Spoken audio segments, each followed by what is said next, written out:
ఓం గం గణపతే నమః శ్రీమాత్రే నమః శ్రీ వారాహి దేవ్యై నమో నమః. Welcome to our YouTube channel Chagantipati talks. కోరిన కోరికలు తీర్చే సుందరకాండ పారాయణం 7వ రోజు. పట్టమహిషి. సాగి సాగి హనుమంతుడు ఏనుగు దంతాలతో 16 వన్నెల బంగారు కాంతితో స్ఫటిక వైడూర్య రత్నాలతో అలంకృతమైన శయ్యను చూశాడు. ఒక వంక చంద్రకాంతితో తెల్లని గొడుగు, మరో వంక సూర్యకాంతితో అశోక పుష్పమాలలతో అలరారే ఆసనం. శయ్య మీద కృష్ణజీనం, అగరు ధూపాలు, సుగంధ ధూమ వాసనలు, తెల్లని వింజామరాలతో అందగత్తెలు. ఆ శయ్య మీద మేఘసన్నిభుడైన మహావీరుణ్ణి చూశాడు. పొడుగాటి బాహువులు భుజాలకు తాకుతూ వెలుగునీనే కర్ణకుండలాలు, చీనాంబరం, శరీరమంతా మంచి గంధపు పూత. సంధ్యాకాలంలో ఎరుపెక్కిన ఆకాశం మీద మెరుపుల కాంతుల మేఘంలా ఉన్నాడు. లతాతరు శోభితమైన మందరగిరిలా ఉన్నాడు. హాయిగా మధుపానం చేసి మధువతి పరిరంభ సుఖం అనుభవించి విశ్రాంతి తీసుకున్నట్టు ఉన్నాడు. కొంచెం దగ్గరికి వెళ్ళాడు హనుమంతుడు. బుసగొడుతున్న కోడెత్రాచులా ఉన్నాడు. కొద్దిగా జంకి వెనకడుగు వేసి మరొక వేదిక మీదకు నడిచి చూశాడు. మత్తెబం అధివసించిన ప్రసరవణ గిరిలా ఉంది రావణుడు నిద్రిస్తున్న శయ్య. ఇంద్రధనుసులా ఉన్నాయి వాని బాహువులు. దేవేంద్రుని ఐరావత దంతపు పోట్లు తిన్న ఆ బాహువులు వజ్రాయుధాన్ని ఢీకొని బొప్పికట్టి ఉన్నాయి. విష్ణుచక్రపు రాపిడి కూడా అనుభవించాయి. చక్కగా బలిసి మంచి కనుపులతో సర్వలక్షణ లక్షితములై అలరారుతున్న గోళ్లతో వేళ్లతో ఆ బాహువులు 5 పడగల పాముల్లా ఉన్నాయి. వాటికి మంచి గంధపు పూతలున్నాయి. సుందరగిరి మీద తీవ్ర క్రోధంతో నిద్రిస్తున్న మహాసర్పాల వలె ఉన్నాయి.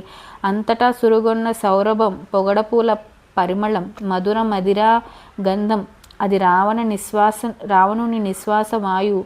మణిరత్న కాంతులీనే కిరీటం, రత్నకాంతులీనే కుండలాలు, రక్తచందనాలంకృతం, మణిహార భూషితమైన విశాల వక్షస్థలం, పసుపు రంగు పంచె, తెల్లని ఉత్తరీయం. గంగానది ఒడ్డున విశ్రమించే ఏనుగుల మినుముల రాశిలా నలువంకలా వెలిగే దీపకాంతులతో మెరుపుల మధ్య మేఘంలా ఉన్నాడు.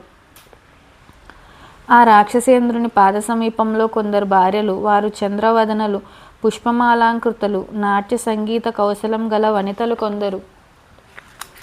ఆయన కటి ప్రాంతంలోనూ భుజసీమ దగ్గర ఉన్నారు. వారందరితో ఆ గృహం తారాశోభితమైన ఆకాశం వలె ఉన్నది. అలసి సొలసి నిద్రిస్తున్నారు. ఒకటి నాట్య భంగిమలోనే నిద్ర సాగిస్తున్నది. నదీ తరంగాల్లో కదిలిపోయే నావచాటను చేరిన కమలం వలె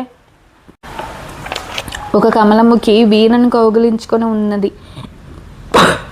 పసిపాపను చంకలో ఉంచుకున్నట్టు మృదంగాన్ని పట్టుకొని మరొక మదవతి. చిరకాలానికి తిరిగి వచ్చిన ప్రియుని గాఢంగా ఆలింగనం చేసుకున్నట్లు ఒక మదీరాక్షి బేరీవాద్యాన్ని చుట్టుకొని పడుకుంది. ఏకాంతంలో ప్రియుని ఆలింగనంతో పరవశిస్తున్నట్లు ఒక కాంతామణి చేతిలోని వేణువులనే గుండెలకు హత్తుకున్నది. మరొకటి మధ్యలో నానుకొని నిద్రించింది. భుజముల మధ్య మృదంగం ఉంచుకొని ఒకతే వయసుకు వచ్చిన కొడుకుని దగ్గరగా తీసుకున్నట్టు బేరీవాద్యాన్ని ఆలింగనంతో ఒకతే వసంతవేళ నీటితో తడిపిన పూలమాలలో ఉన్నది ఒక పూబోని పగలగొట్టిన కుండ నీటితో తడిసి సువర్ణ కలశాల వంటి వక్షోజాలను బిగించుకొని నిద్రించే ప్రౌఢ ఒకటి. ఒక చంద్రానన మరొక శుశ్రోణిని కౌగలించుకుని పరవశంతో నిద్రిస్తున్నది. కామతీవ్రత గల కామినీజనం తమ ప్రియులను ఉత్తుంగ కుచాలతో కమ్ముతున్నట్టు పెద్ద పెద్ద భారీ వాద్యాలను ఆలింగనం చేసుకున్నారు. ఆ రమణీగణంతో అందరికంటే విశిష్టంగా అత్యంత సౌందర్యంతో మణిరత్న ముక్తాహారాలతో అంతఃపురానికి అలంకారంగా సువర్ణకాంతి దేహంతో నిద్రించే రమణిని చూసి జానకీదేవి ఏమోయే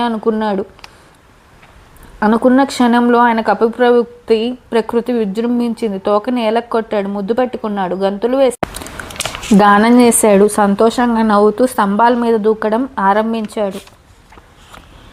7వ రోజు పారాయణం సంపూర్ణం. Please subscribe our channel. జై శ్రీరామ్. Thank you.